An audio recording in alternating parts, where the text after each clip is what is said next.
Our next speaker is Xiaoying Wang, the Chief Operating Officer at Suntech. Today he'll be speaking on the learnings of using Linux in large-scale OEM IVI development. Please welcome Mr. Wang.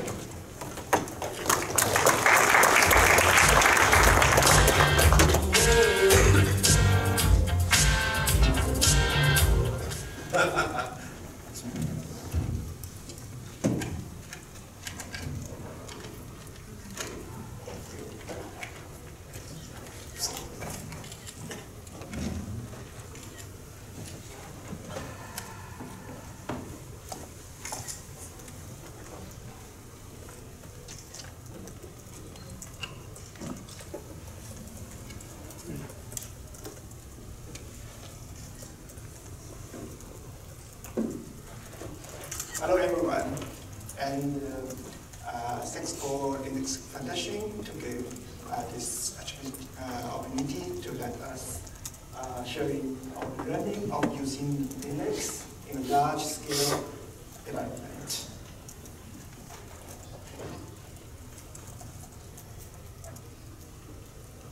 So before my presentation, I want to have a brief introduction of myself. My name is Eagle, so the CEO of Suntech. And I joined Suntech in 1996, and in my whole career in Suntech, I was devoted to the IVI software development. And most recently, I have supervised a large-scale OEM IVI development. So I will show you the learning of this project to you.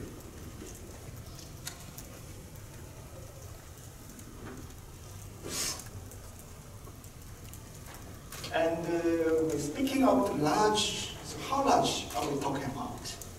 So the product is covered the most country in the world, and we develop the software in the colored regions in the map. And most of the regions, our in-house navigation software also included.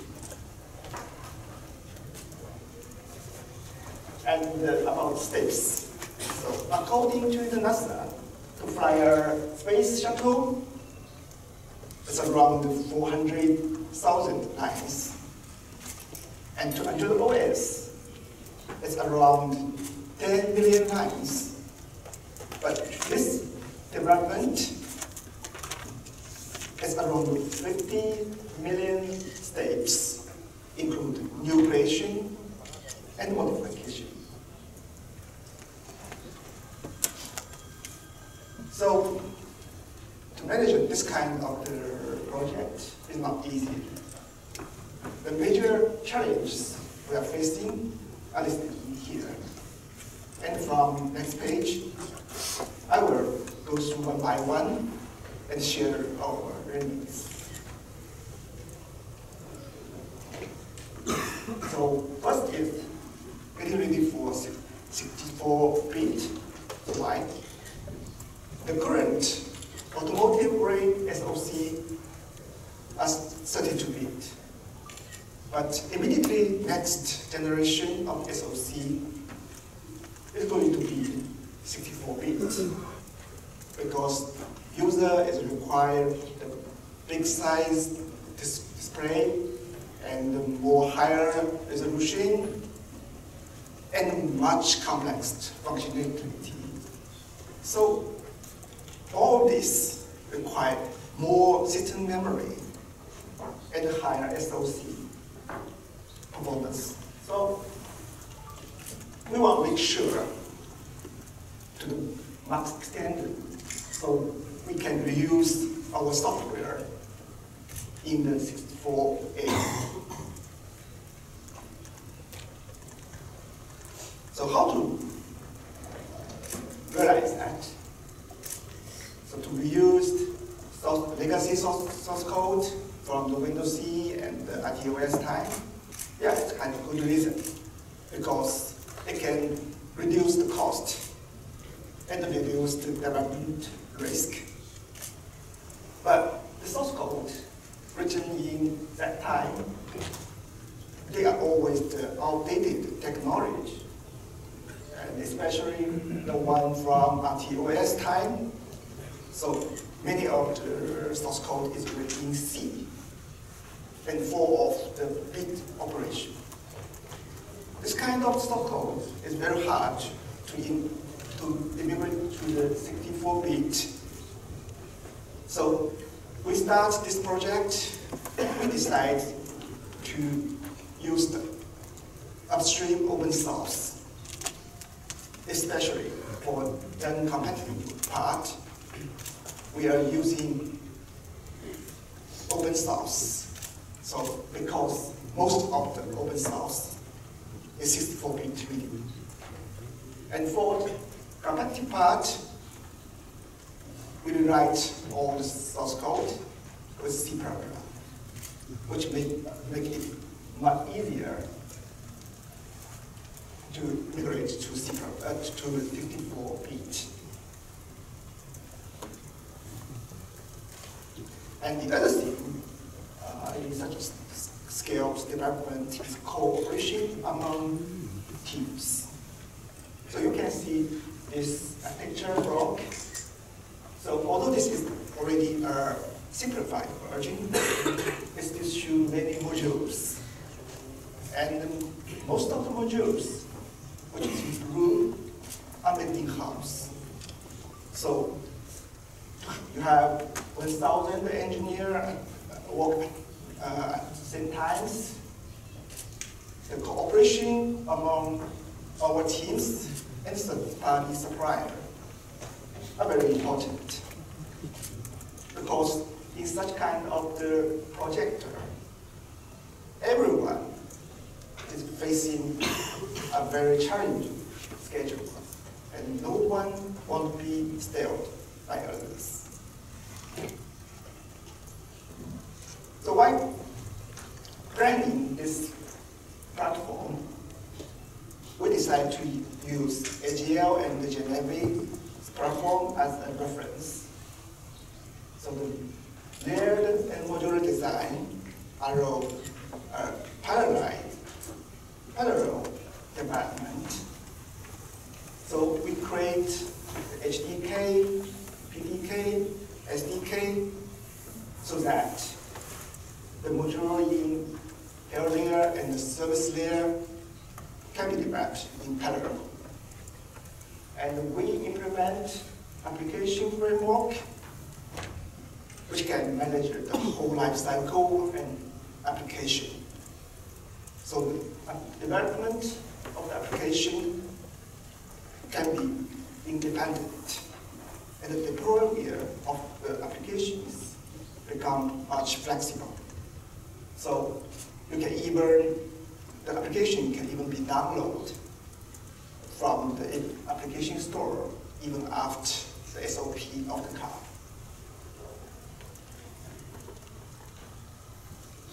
So for the jet embedded applications, the module malfunction may lead to deadlock or even system-wide crash. So we use the idea of the AGL and the Genevis multi-process design. So we create Frank IDEO using our own EVIP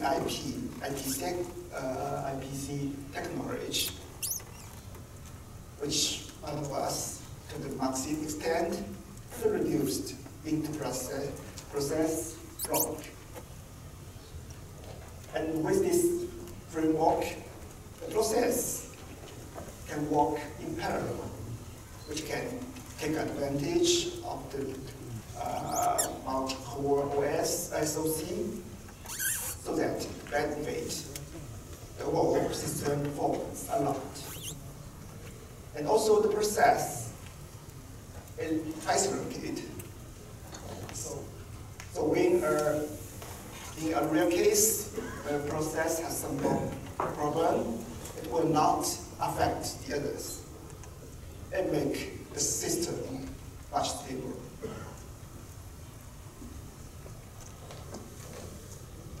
And many of you may know the most time-consuming activity in the development is integration.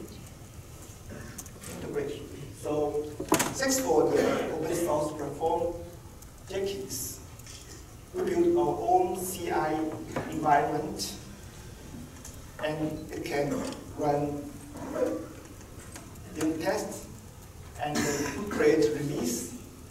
So we have 156 servers which can support to do the unit test and the static analysis in every commit.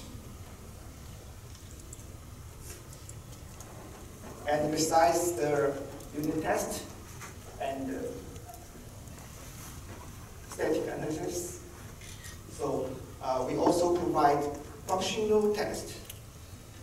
We create over 6 million lines of test code which can be executed every day.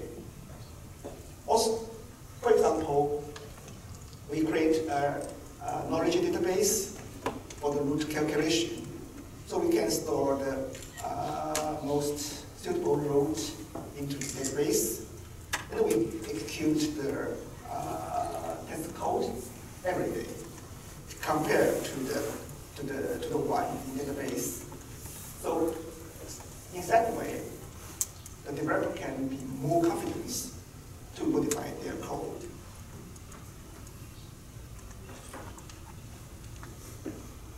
So the conclusion is the OSS can be adapted for the non-competitive part of IVI system. And the AGL generally can be a very good reference to design the IVI platform.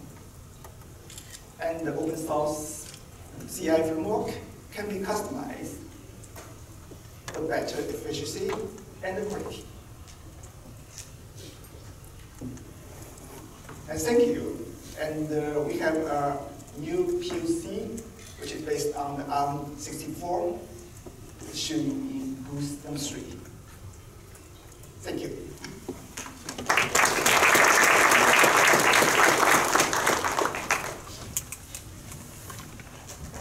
All right. Thank you, Mr. Wang. Thank you very much. Indeed, AGL is investing quite a bit in CI and testing in the coming year. It's a big part of our effort, so glad to see that. Okay, our next speaker. Our next speaker is Ting Hang Liu, co-founder and CEO of OS Vehicle, a company reinventing mobility. His talk today will be how open source hardware model and modularity drive the collaborative innovation in the automotive industry and reduce time to market. Please welcome Ting Hang Liu.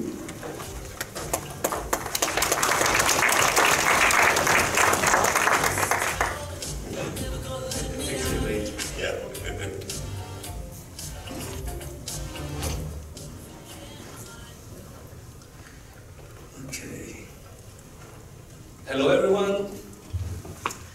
Today I'm going to talk about the revolution that is happening in new mobility, how we can get there, and how is the car of the future. And a few words about me. I'm the founder and CEO of OS Vehicle, which is a startup from Silicon Valley, backed by Y Combinator. Have you ever heard of Y Combinator? Please raise your hand. Okay, just a few.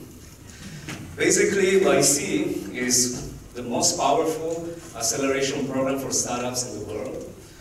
They help small companies like Airbnb. Have you ever heard?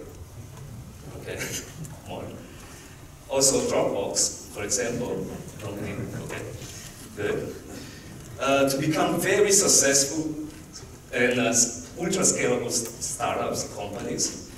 And also they help self-driving companies like Cruise Automation. Have you ever heard? Okay, they've been acquired by General Motors, and rumor says for more than $1 billion US. And at the time, actually back in 2009, I decided to quit my job. I was working, actually, even if it doesn't look like I am Italian, I was born in Italy. And my parents moved to Turin, which is the Detroit of Italy. And he has like 40 years of automotive experience in transportation. I have 10 in the traditional, and then more years in the new mobility. And back at the time, in 2009, I decided to quit my job. I was working with Giugiaro. Have you ever heard of Giugiaro? Should be like the #1 design engineering company in the world. They make the latest Lamborghinis, for example. Okay. Also, the Back to the Future car, like the DeLorean. But I was very, very, let's say, pissed off about the traditional industry because there's no real innovation. Okay. So I decided to move to Silicon Valley because I was very impressed of what was happening there. Like small niches, small companies becoming super big and ultra scalable, like Google, Facebook, Twitter. And I had the idea that the world from Silicon Valley of innovation, software, hardware, connectivity will merge with the traditional automotive industry.